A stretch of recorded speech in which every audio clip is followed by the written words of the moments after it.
എന്താ ആകെ ടെൻഷൻ അടിച്ചിരിക്കുന്നത്? ആകെ ടെൻഷനാ സാറേ.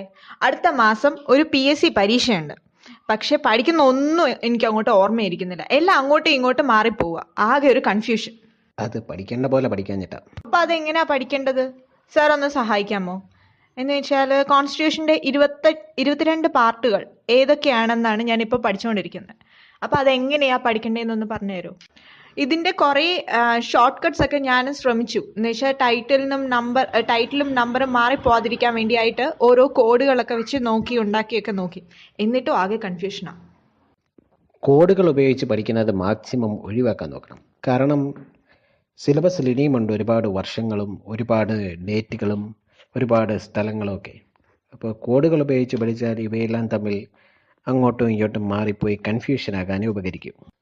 മനുഷ്യൻ്റെ തലച്ചോറിൽ ഓർമ്മകൾ രേഖപ്പെടുത്തുന്നത് പരസ്പരം അങ്ങോട്ടും ഇങ്ങോട്ടും കണക്റ്റായ ഒരു നെറ്റ്വർക്ക് പോലെയാണ്.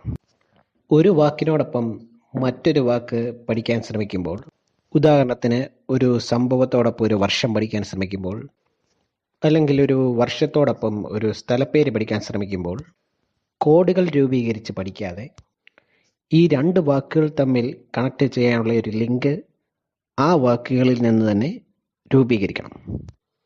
ഒരു വാക്ക് ഓർക്കുമ്പോൾ അതിനോടൊപ്പം മറ്റേ വാക്കുകൂടി പോരണം. ഇന്ത്യൻ ഭരണഘടനയെ മൊത്തത്തിൽ 22 ഭാഗങ്ങളായി തിരിച്ചിട്ടുണ്ട്. 22 പാർട്സ്. അത് ഏതൊക്കെയാണെന്നാണല്ലോ പഠിക്കാൻ ശ്രമിച്ചുകൊണ്ടിരിക്കുന്നത്. അത് ചില ലോജിക്കലായിട്ടൊന്ന് ചിന്തിച്ച് നോക്കിയാൽ 22 ഭാഗങ്ങളും നമുക്ക് ഓർത്തിരിക്കാവുന്നതേ ഉള്ളൂ, കോഡുകളുടെ സഹായമില്ലാതെ. അതിന് ഭരണഘടന തയ്യാറാക്കുന്നയാൾ നമ്മളാണെന്ന് ആദ്യം അങ്ങ് സങ്കല്പിക്കുക. അങ്ങനെയാണെങ്കിൽ ഒന്നാമത്തെ ഭാഗത്തിൽ ഉറപ്പായി ഉൾപ്പെടുത്താൻ സാധ്യത എന്തായിരിക്കും? ആ രാജ്യത്തിൻ്റെ അതിർത്തിയും ആ രാജ്യത്തെ പ്രവിശ്യകളുടെ അതിർത്തിയും ആ രാജ്യത്തിൻ്റെ ഘടനയെയും പറ്റിയാവും ഒന്നാമത്തെ ഭാഗത്തിൽ ഉൾപ്പെടുത്തിയിട്ടുണ്ടാവുക. അതാണ് ഒന്നാമത്തെ part, union and its territories. ഇന്ത്യയുടെ ഘടനയും അതിൻ്റെ അതിർത്തികളെപ്പറ്റിയും അതിലെ പ്രവിശ്യകളെ അതിർത്തികളെ പറ്റിയുമാണ് യൂണിയൻ ആൻഡ് ടെറിട്ടറീസ് എന്ന ഒന്നാമത്തെ പാർട്ടിൽ പ്രതിപാദിച്ചിരിക്കുന്നത്. യൂണിയൻ എന്ന വാക്കിന് ഏകത്വം എന്നാണ് അർത്ഥം. യൂണിറ്റി എന്ന വാക്കിന് ഏകത്വം എന്നാണ് അർത്ഥം. അപ്പോൾ ഏകത്വം എന്നതിന് ഒന്നുമായി ബന്ധമുണ്ട്. അപ്പോൾ ഒന്നാമത്തെ പാർട്ട് യൂണിറ്റിയുമായിട്ട് ലിങ്ക് ചെയ്ത് യൂണിയൻ ആൻഡ് ഇറ്റ്സ് ടെറിട്ടറീസ് ആണ് എന്ന് ഓർത്തെടുക്കാൻ വലിയ ബുദ്ധിമുട്ടുണ്ടാവില്ല. അങ്ങനെ ഒരു രാജ്യത്തിൻ്റെ അതിർത്തിയെപ്പറ്റിയും ഘടനയെപ്പറ്റിയും ഒക്കെ പറഞ്ഞു കഴിഞ്ഞാൽ പിന്നീട് പറയേണ്ടത് ആ രാജ്യത്തിൻ്റെ ഉള്ളിലെ അംഗങ്ങളെ പറ്റിയാണ്. അതാണ് രണ്ടാമത്തെ പാർട്ടായി സിറ്റിസൺഷിപ്പിൽ പറഞ്ഞിരിക്കുന്നത്.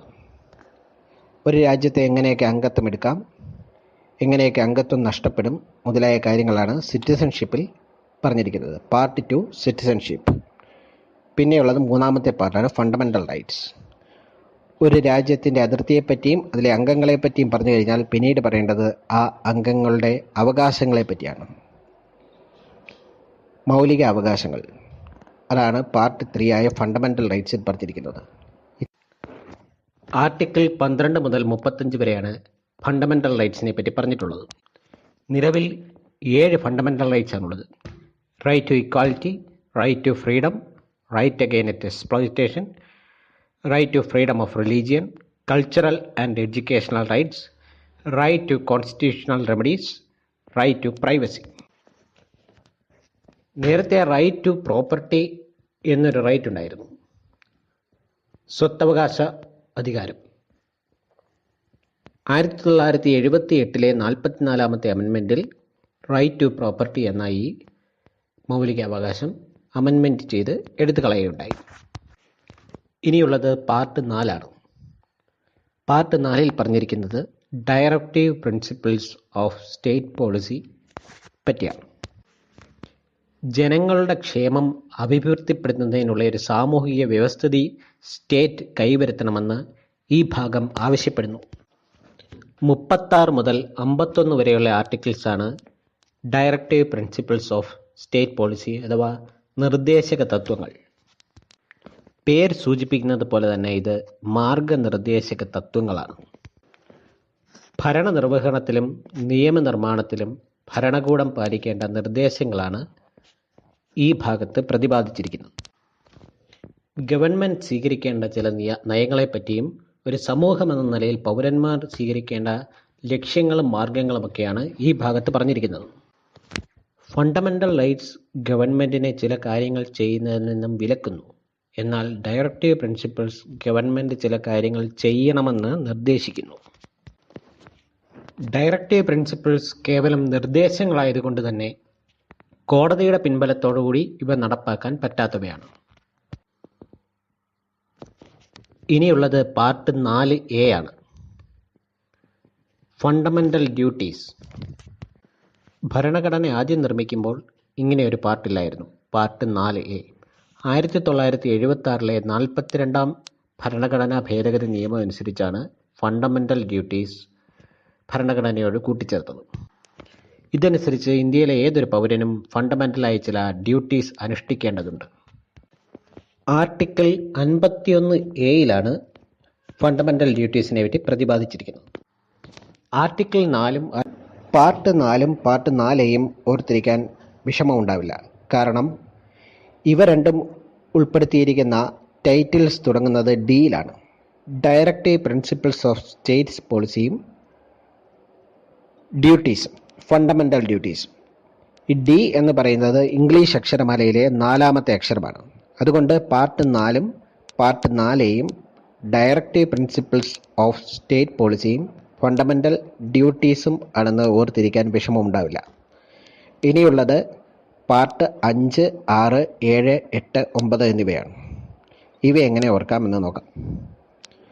കേന്ദ്രം, സംസ്ഥാനം, കേന്ദ്രഭരണ പ്രദേശങ്ങൾ, സെൻറ്റർ, സ്റ്റേറ്റ്, യൂണിയൻ ടെറിട്ടറീസ് എന്ന ക്രമം ഓർത്താൽ മതി.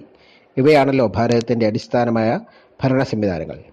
5-ാമത്തെ പാർട്ടിൽ ഉൾപ്പെടുത്തിയിരിക്കുന്നത് കേന്ദ്ര ഭരണ സംവിധാനത്തെ പറ്റിയാണ്. പ്രസിഡന്റ്, പ്രധാനമന്ത്രി തുടങ്ങിയവരുടെ ഓഫീസുകളെ പറ്റിയാണ് പാർട്ട് 5-ആയ യൂണിയനിൽ ഉൾപ്പെടുത്തിയിരിക്കുന്നത്. പാർട്ട് 6-ൽ ഉൾപ്പെടുത്തിയിരിക്കുന്നത് സംസ്ഥാനങ്ങളുടെ ഭരണ സംവിധാനത്തെ പറ്റിയാണ്. ചീഫ് മിനിസ്റ്റർ, ഗവർണർ തുടങ്ങിയവരുടെ ഓഫീസുകളെ പറ്റി. കേന്ദ്രഭരണ പ്രദേശങ്ങളുടെ ഭരണ സംവിധാനത്തെപ്പറ്റി ഉൾപ്പെടുത്തിയിരിക്കുന്നത് പാർട്ട് 7-ലല്ല, പാർട്ട് 8-ലാണ്. കാരണം പാർട്ട് 7-ൽ ഉൾപ്പെടുത്തിയിരുന്നത് സംസ്ഥാനങ്ങളെ പറ്റിയാണ്. പക്ഷേ 1956-ൽ നടന്ന ഒരു അമെൻമെൻറ്റിൽ ഈ പാർട്ട് എടുത്തു കളയുകയുണ്ടായി. അതുകൊണ്ട് ഭരണഘടനയിൽ പാർട്ട് 7 എന്നൊരു പാർട്ടില്ല. പാർട്ട് 8-ലാണ് യൂണിയൻ ടെറിട്ടറീസ് അഥവാ കേന്ദ്ര ഭരണ പ്രദേശങ്ങളുടെ ഭരണ സംവിധാനത്തെപ്പറ്റി പറഞ്ഞിട്ടുള്ളത്. യൂണിയൻ ടെറിട്ടറീസിലും 8-ലും ഇട്ട എന്ന അക്ഷരമുള്ളത് കൊണ്ട് 8-ാമത്തെ പാർട്ടിലാണ് യൂണിയൻ ടെറിട്ടറീസ് ഉൾപ്പെടുത്തിയിരിക്കുന്നത് എന്നോർത്തിരിക്കാൻ വിഷമമില്ല. ഇനിയുള്ളത് 9-ാമത്തെ പാർട്ടാണ്. പഞ്ചായത്ത്, മുനിസിപ്പാലിറ്റി, കോർപ്പറേഷൻ എന്ന ക്രമം ഓർത്തിരുന്നാൽ മതി. കേന്ദ്രം, സംസ്ഥാനം, കേന്ദ്രഭരണ പ്രദേശങ്ങൾ എന്നിവയെ പറ്റി പറഞ്ഞു കഴിഞ്ഞ് പിന്നീടുള്ള അതിന് താഴെയുള്ള ഭരണ സംവിധാനങ്ങളെ പറ്റിയാണ് പറഞ്ഞിരിക്കുന്നത്. പഞ്ചായത്ത്, മുനിസിപ്പാലിറ്റി, കോർപ്പറേഷൻ എന്ന്. അത് പാർട്ട് 9-ൽ തന്നെയാണ് ഇത് 3-ഉം ഉൾപ്പെടുത്തിയിട്ടുള്ളത്. 9, 9A, 9B എന്ന ക്രമത്തിൽ. 9 panchayat, 9A municipality, 9B cooperative societies. ഇനി പാർട്ട് 9-ൽ പറഞ്ഞിരിക്കുന്ന ദ കോഓപ്പറേറ്റീവ് സൊസൈറ്റീസ് എന്നുള്ളത് കോർപ്പറേഷൻസ് അല്ല, അത് സഹകരണ സ്ഥാപനങ്ങളെ പറ്റിയാണ് പറഞ്ഞിരിക്കുന്നത്. എങ്കിലും ഓർക്കാനുള്ള എളുപ്പത്തിന് വേണ്ടി പഞ്ചായത്ത്, മുനിസിപ്പാലിറ്റി, കോർപ്പറേഷൻ എന്നോർക്കാവുന്നതാണ്. 9Bയിൽ പറഞ്ഞിരിക്കുന്നത് കോഓപ്പറേറ്റീവ് സൊസൈറ്റീസ് അഥവാ സഹകരണ സ്ഥാപനങ്ങൾ സംബന്ധിച്ച ഭേദഗതി വ്യവസ്ഥകളെ പറ്റിയാണ്. ഇനിയുള്ളത് പാർട്ട് 10-ആണ്. പാർട്ട് 10-ൽ ഉൾപ്പെടുത്തിയിട്ടുള്ളത് ഷെഡ്യൂൾഡ് ആൻഡ് ട്രൈബൽ ഏരിയാസിനെ പറ്റിയാണ്. പട്ടിക പ്രദേശങ്ങളുടെയും ഗോത്രവർഗ പ്രദേശങ്ങളുടെയും ഭരണമാണ് 10-ാം ഭാഗത്തിൽ വ്യവസ്ഥ ചെയ്തിരിക്കുന്നത്. പട്ടിക പ്രദേശങ്ങളുടെയും പട്ടിക ഗോത്രവർഗ പ്രദേശങ്ങളുടെയും ഭരണത്തിനും നിയന്ത്രണത്തിനെ പറ്റിയുള്ള കാര്യങ്ങളാണ് പട്ടിക 10-ൽ ഉൾപ്പെടുത്തിയിട്ടുള്ളത്. അപ്പോൾ 10 എന്നുള്ളത് ഇംഗ്ലീഷിൽ 10 എന്നാണ് അർത്ഥം. 10-ൻ്റെ T ഓർക്കുക, ടീമായി കണക്ട് ചെയ്ത് ട്രൈബ് എന്ന് ഓർക്കുക. അങ്ങനെ 10-ാമത്തെ ഭാഗത്തിൽ ഉൾപ്പെടുത്തിയിരിക്കുന്നത് ഷെഡ്യൂൾഡ് ആൻഡ് ട്രൈബൽ ഏരിയാസ് എന്ന് ഓർത്തിരിക്കാൻ ബുദ്ധിമുട്ടുണ്ടാവില്ല. ഇനി പാർട്ട് 11. പാർട്ട് 11 ഉൾപ്പെടുത്തിയിരിക്കുന്നത് relations between the union and States എന്ന ഭാഗമാണ്. കേന്ദ്രവും സ്റ്റേറ്റുകളും തമ്മിലുള്ള ബന്ധങ്ങളാണ് 11 ഭാഗത്തെ പ്രതിപാദ്യ വിഷയം. 11 എന്ന് കേൾക്കുമ്പോൾ 2, 1 സമാന്തരമായി കിടക്കുന്നത് സങ്കല്പിക്കുക. ഇങ്ങനെ സമാന്തരമായി കിടക്കുന്ന 2 ഒന്നുകൾ റിലേഷനെ സൂചിപ്പിക്കുന്നു. അങ്ങനെ 11ാമത്തെ ഭാഗം relation between union and state ആണെന്ന് ഓർത്തിരിക്കാൻ വിഷമമുണ്ടാകില്ല.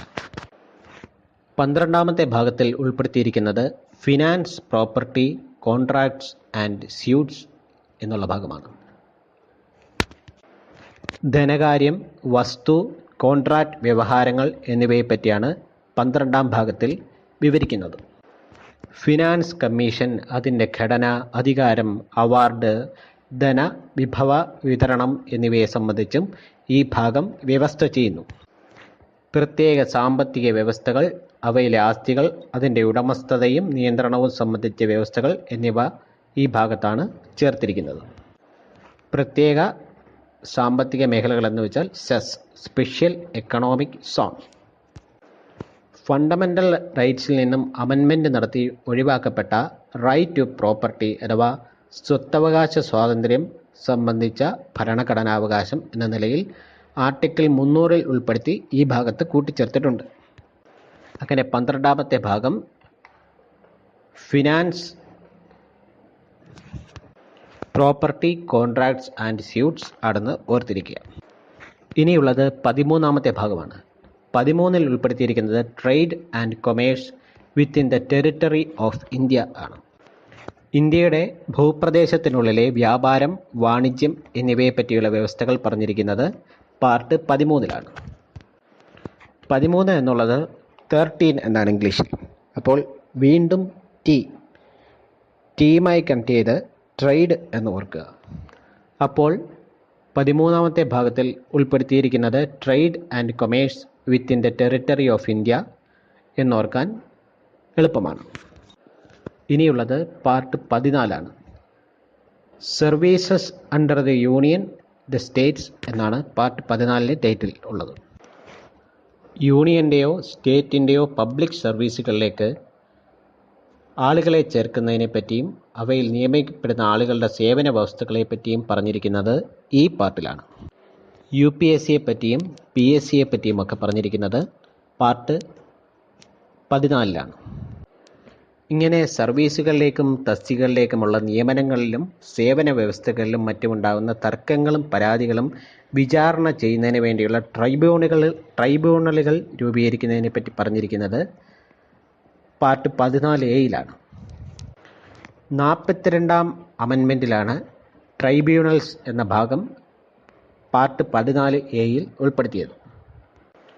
നികുതി, വിദേശ നാണ്യം, കയറ്റുമതി, ഇറക്കുമതി, വ്യവസായ തൊഴിൽ തർക്കങ്ങൾ, ഭൂപരിഷ്കരണം, നഗരസ്വത്തിൻ്റെ പരിധി, തിരഞ്ഞെടുപ്പ്, ഭക്ഷ്യസാധനങ്ങളുടെ ഉൽപ്പാദന വിതരണങ്ങൾ എന്നിവയെ സംബന്ധിച്ച തർക്കങ്ങൾ വിചാരണ ചെയ്ത് തീരുമാനിക്കുന്നതും നിയമനിർമ്മാണ സഭകൾക്ക് ട്രിബ്യൂണലുകൾ ഏർപ്പെടുത്താം എന്നതിനെപ്പറ്റി പറഞ്ഞിരിക്കുന്നതും പാർട്ട് 14A-യിലാണ്. ഇനിയുള്ളത് പാർട്ട് 15ആണ്. പാർട്ട് 15ൽ പറഞ്ഞിരിക്കുന്നത് ഇലക്ഷൻസിനെ പറ്റിയാണ്, തിരഞ്ഞെടുപ്പുകൾ. പാർലമെൻറ്റിൻ്റെയും സ്റ്റേറ്റിൻ്റെയും നിയമനിർമ്മാണ സഭയിലേക്ക് നടക്കുന്ന തിരഞ്ഞെടുപ്പുകളെപ്പറ്റിയും രാഷ്ട്രപതി, ഉപരാഷ്ട്രപതി എന്നീ ഉദ്യോഗങ്ങളിലേക്ക് നടക്കുന്ന തിരഞ്ഞെടുപ്പുകളെപ്പറ്റിയും മറ്റും പറഞ്ഞിരിക്കുന്നത് പാർട്ട് 15ലാണ്. 18 വയസ്സ് തികഞ്ഞ ഏതൊരാൾക്കും വോട്ടവകാശമുണ്ടെന്ന് പറഞ്ഞിരിക്കുന്നത് ഈ പാർട്ടിലാണ്. കൂടാതെ ഇലക്ഷൻ കമ്മീഷനെ പറ്റിയും ഈ പാർട്ടിൽ പറഞ്ഞിട്ടുണ്ട്. രാഷ്ട്രപതിയാണ് ചീഫ് ഇലക്ഷൻ കമ്മീഷണർമാരെയും നിയമിക്കുന്നത്. ഇനി പാർട്ട് 15 എങ്ങനെയാണ് ഇലക്ഷൻസുമായി ബന്ധപ്പെട്ടാണെന്ന് ഓർത്തിരിക്കുന്നത് എന്ന് നോക്കാം. 15 എന്നുള്ളത് റോമൻ ലെറ്ററിൽ എഴുതുമ്പോൾ XV എന്നാണ് എഴുതുന്നത്. ഇത് അവസാനിക്കുന്നത് വിയിലാണ്. അപ്പോൾ വി എന്ന് കേൾക്കുമ്പോൾ വോട്ട് എന്ന് ഓർക്കുക. വോട്ടുമായിട്ട് കണക്ട് ചെയ്ത് ഇലക്ഷൻസ് എന്ന് ഓർക്കുക. അങ്ങനെ പാർട്ട് 15 ഇലക്ഷൻസിനെ പറ്റിയാണ് പറഞ്ഞിരിക്കുന്നതെന്ന് ഓർക്കാൻ വളരെ എളുപ്പമാണ്. Part 16 special provisions relating to certain classes ആണ്. ചില പ്രത്യേക വിഭാഗങ്ങൾക്കായുള്ള സംരക്ഷണ വ്യവസ്ഥകൾ. പട്ടികജാതിയിലും പട്ടികവർഗത്തിലുംപ്പെട്ടവർക്ക് ലോക്സഭയിലും സംസ്ഥാന നിയമസഭകളിലും സീറ്റുകൾ സംവരണം ചെയ്യുന്നതിനെപ്പറ്റി പറഞ്ഞിരിക്കുന്നത് ഈ ഭാഗത്താണ്. കൂടാതെ ആംഗ്ലോ ഇന്ത്യൻ സമുദായത്തിന് സംവരണം നൽകുന്നതിനെപ്പറ്റിയും ഈ ഭാഗത്ത് പറഞ്ഞിട്ടുണ്ട്. കേന്ദ്ര സംസ്ഥാന സർവീസുകളിലെ തസ്തികകളിലേക്ക് നിയമനങ്ങൾ നടത്തുന്നതിൽ പട്ടികജാതി പട്ടികവർഗങ്ങളുടെ സംവരണ അവകാശങ്ങൾ പരിഗണിക്കപ്പെടേണ്ടതാണെന്നതിനെപ്പറ്റി പറഞ്ഞിരിക്കുന്നത് ഈ ഭാഗത്താണ്. പട്ടികജാതി പട്ടികവർഗങ്ങൾക്ക് വ്യവസ്ഥ ചെയ്തിട്ടുള്ള പരിരക്ഷകൾ സംബന്ധിച്ച് വിഷയങ്ങളെക്കുറിച്ച് അന്വേഷിക്കുന്നതിനും രാഷ്ട്രപതിക്ക് റിപ്പോർട്ട് സമർപ്പിക്കുന്നതിനും വേണ്ടി ഒരു പ്രത്യേക കമ്മീഷനെ നിയമിക്കുന്നതിനെപ്പറ്റി ഈ ഭാഗത്ത് പറഞ്ഞിട്ടുണ്ട്. ഈ കമ്മീഷനാണ് national commission for scheduled caste and scheduled tribes. അങ്ങനെ 16 ഭാഗം പ്രധാനമായും സംവരണവുമായി ബന്ധപ്പെട്ടതാണെന്ന് ഓർക്കുക. ഇനി പാർട്ട് 17 ഒഫീഷ്യൽ ലാംഗ്വേജസിനെ പറ്റിയാണ് പാർട്ട് 17 പറഞ്ഞിരിക്കുന്നത്. ഇന്ത്യൻ യൂണിയൻ്റെ ഔദ്യോഗിക ഭാഷ ദേവനാഗരിയിലുള്ള ഹിന്ദിയാണ്. ഓരോ സംസ്ഥാനങ്ങൾക്കും ആ സംസ്ഥാനത്തിൽ ഉപയോഗത്തിലിരിക്കുന്ന ഭാഷകൾ ഔദ്യോഗിക ആവശ്യങ്ങൾക്ക് വേണ്ടി ഉപയോഗിക്കാവുന്നതാണ്. എന്നാൽ സുപ്രീം കോടതിയിലും ഹൈക്കോടതിയിലെയും ആക്റ്റുകൾ, ബില്ലുകൾ എന്നിവയ്ക്ക് ഉപയോഗിക്കേണ്ട ഭാഷ ഇംഗ്ലീഷ് ആയിരിക്കും. ഔദ്യോഗിക ഭാഷ സംബന്ധിച്ച കാര്യങ്ങൾ ആലോചിക്കുന്നതിന് ഒരു കമ്മിറ്റിയും പാർലമെൻറ്റിൻ്റെ ഒരു സമിതിയും രൂപവൽക്കരിക്കുന്നതിനുള്ള വ്യവസ്ഥകളെപ്പറ്റി പറഞ്ഞിരിക്കുന്നതും ഈ ഭാഗത്താണ്. ഇനിയുള്ളത് പാർട്ട് 18 പാർട്ട് 18 പറഞ്ഞിരിക്കുന്നത് എമർജൻസി പ്രൊവിഷൻസിനെ പറ്റിയാണ്. അടിയന്തരാവസ്ഥ വ്യവസ്ഥകൾ. ഇന്ത്യയിൽ ഏതെങ്കിലും ഭാഗത്തിൻ്റെ സുരക്ഷിതത്വം യുദ്ധത്താലോ ബാഹ്യാക്രമണത്താലോ ആഭ്യന്തര കലാപത്താലോ ഭീഷണിക്ക് വിധേയമാകുന്ന ഗുരുതരമായ ഒരു അടിയന്തരാവസ്ഥ നിലവിലിരിക്കുന്നതായി കണ്ടാൽ രാഷ്ട്രപതിക്ക് അടിയന്തരാവസ്ഥ പ്രഖ്യാപിക്കാനുള്ള അധികാരത്തെപ്പറ്റി പറഞ്ഞിരിക്കുന്നത് ഈ ഭാഗത്താണ്. 3 തരത്തിലുള്ള എമർജൻസികളുണ്ട്: national emergency, state emergency, financial emergency. National എമർജൻസിയെ പറ്റി പറഞ്ഞിരിക്കുന്നത് ആർട്ടിക്കിൾ 352 സ്റ്റേറ്റ് എമർജൻസിയെ പറ്റി ആർട്ടിക്കിൾ 356 ഫിനാൻഷ്യൽ എമർജൻസിയെ പറ്റി ആർട്ടിക്കിൾ 360 പറഞ്ഞിരിക്കുന്നു. ഈ ആർട്ടിക്കിൾസും മറ്റും ക്രമം തെറ്റാതെ എങ്ങനെ ഓർത്തിരിക്കാം എന്നുള്ളത് ഇനി ഒരിക്കൽ പറയാം. ഇനി എങ്ങനെയാണ് പാർട്ട് 18 എമർജൻസി എന്ന് ഓർത്തിരിക്കുന്നത് എന്ന് നോക്കാം. നമ്മൾ 18ാമത്തെ അടവ് പ്രയോഗിക്കുന്നത് എന്തെങ്കിലും അടിയന്തരമായ കാര്യങ്ങൾ ഉണ്ടാകുമ്പോഴാണല്ലോ, അടിയന്തരാവസ്ഥ ഉണ്ടാകുമ്പോഴാണല്ലോ. അങ്ങനെയാണെങ്കിൽ പാർട്ട് 18 അടിയന്തരാവസ്ഥ അഥവാ എമർജൻസി ആണെന്ന് ഓർത്തിരിക്കാൻ വളരെ എളുപ്പമാണ്. ഇനിയുള്ളത് പാർട്ട് 19 മിസലേനിയസ് അഥവാ ഇതര കാര്യങ്ങൾ. രാഷ്ട്രപതി, ഗവർണർ, രാജപ്രമുഖർ എന്നിവരുടെ പ്രത്യേക പരിരക്ഷകൾ, പാർലമെൻറ്റ് നിയമസഭാ രേഖകളുടെ പ്രസിദ്ധീകരണം സംബന്ധിച്ച പ്രത്യേക പരിരക്ഷകൾ, ചില കരാർ ഉടമ്പടിക്കുമേൽ നീതിന്യായാധികാര വിനിയോഗത്തിനുള്ള നിയന്ത്രണം, വൻകിട തുറമുഖങ്ങളെയും വിമാനത്താവളങ്ങളെയും സംബന്ധിച്ച വ്യവസ്ഥകൾ, കേന്ദ്ര നിർദ്ദേശങ്ങൾ ലംഘിക്കപ്പെടുകയോ പാലിക്കപ്പെടാതിരിക്കുകയോ ചെയ്യുന്നതിൻ്റെ പ്രത്യാഘാതങ്ങൾ തുടങ്ങിയവയാണ് ഈ ഭാഗത്ത് പ്രതിപാദിക്കുന്നത്. ഇനിയുള്ളത് പാർട്ട് 20 അമെൻമെൻറ്റ്സ് അഥവാ ഭരണഘടനാ ഭേദഗതി.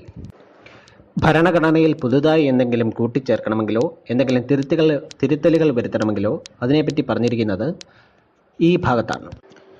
പാർലമെൻറ്റിലെ മൊത്തം സംഖ്യയുടെ 2/3 അംഗങ്ങളുടെ പിന്തുണയും ഭൂരിഭാഗം സംസ്ഥാനങ്ങളിലെ നിയമസഭയുടെ അംഗീകാരവും നേടി മാത്രം ഭേദഗതി ചെയ്യാവുന്ന ഏതാനും ഭരണഘടനാ വ്യവസ്ഥകളുണ്ട്. രാഷ്ട്രപതി, തെരഞ്ഞെടുപ്പ്, കേന്ദ്ര സംസ്ഥാന ഗവൺമെൻറ്റുകൾ, സുപ്രീം കോടതി, കേന്ദ്ര നീതി നിർവഹണ വകുപ്പ്, സംസ്ഥാന ഹൈക്കോടതികൾ, ഭരണഘടനാ സ്ഥാപനങ്ങൾ എന്നിവയുടെ അവകാശാധികാരങ്ങൾ, ഭരണഘടനാ ഭേദഗതിക്കുള്ള നടപടിക്രമങ്ങൾ തുടങ്ങിയവ ഈ വിഭാഗത്തിൽപ്പെടുന്നു. എന്നാൽ ഭരണഘടനയിലെ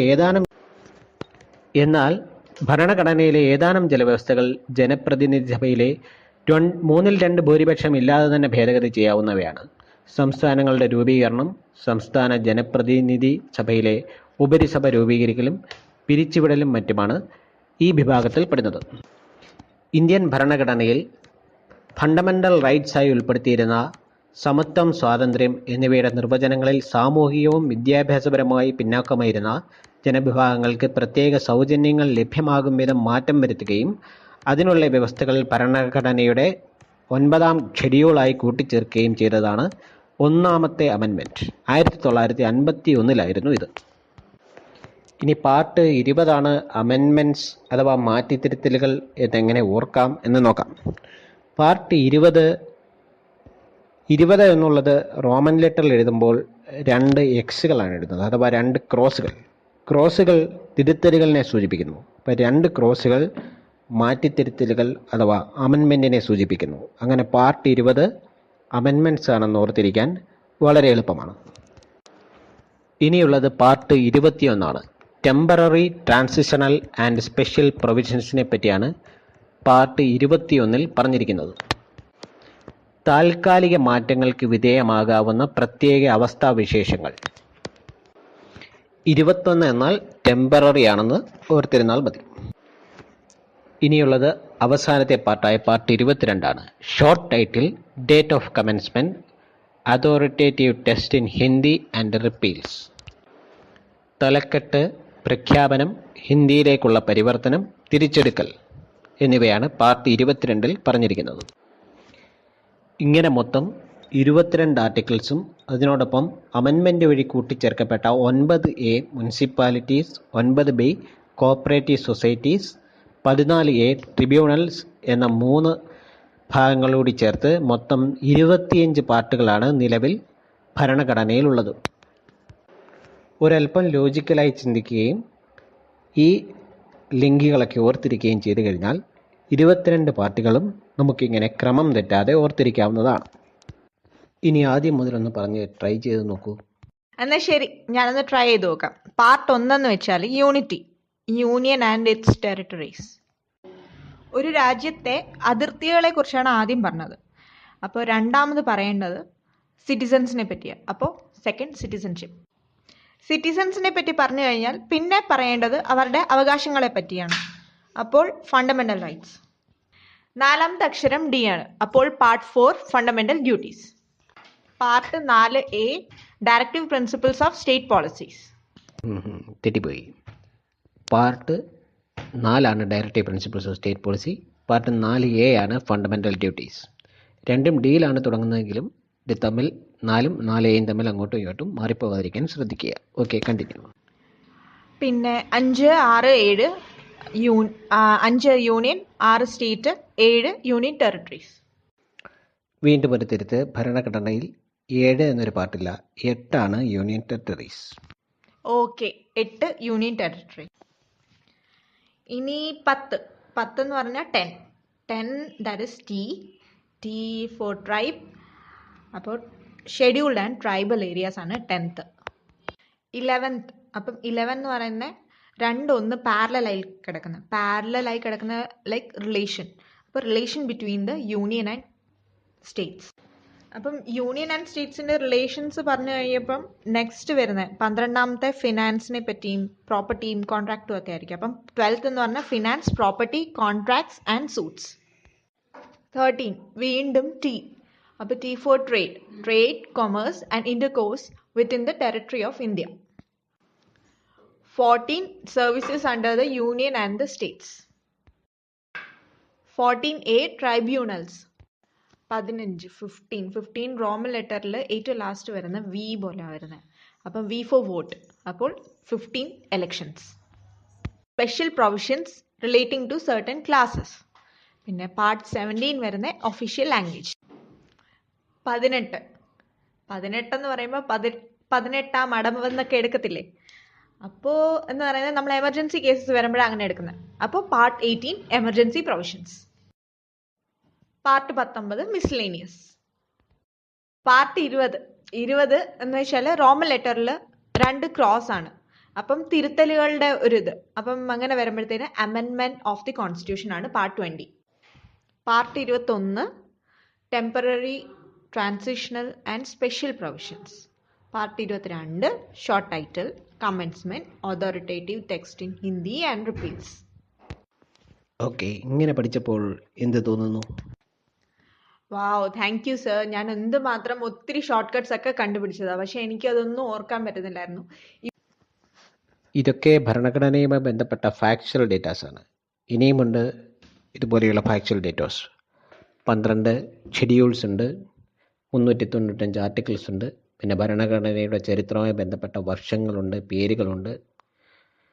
മാത്രമല്ല കുറേയേറെ കൺസെപ്ച്വൽ ഡേറ്റാസും ഇതുമായി ബന്ധപ്പെട്ടിട്ടുണ്ട്. ഉദാഹരണത്തിന് ബില്ലുകൾ പാസ് ചെയ്യുന്നത് എങ്ങനെ, പ്രസിഡന്റ്, പ്രധാനമന്ത്രി, ജഡ്ജസ് തുടങ്ങിയവരെ തിരഞ്ഞെടുക്കുന്നത് എങ്ങനെ, അവരുടെ പ്രായപരിധി, ഇതിനെപ്പറ്റിയൊക്കെ ഇനിയും ഭരണഘടനയിൽ ഒരുപാട് പഠിക്കാനുണ്ട്. ഇവയെല്ലാം എങ്ങനെയാണ് പരസ്പരം മാറിപ്പോയി കൺഫ്യൂഷൻ ആകാത്ത പോലെ പഠിക്കേണ്ടതെന്ന് ഇനി കാണുമ്പോൾ നമുക്ക് ചർച്ച ചെയ്യാം. GK ഒഡിയുടെ ഓഡിയോ ക്ലാസ്സുകളാണ് നിങ്ങൾ ഇത്രയും നേരം ശ്രവിച്ചത്. ക്ലാസ്സുകൾ പതിവായി കേൾക്കാൻ വേണ്ടി GK ഒഡിയുടെ യൂട്യൂബ് ചാനൽ സബ്സ്ക്രൈബ് ചെയ്യുക.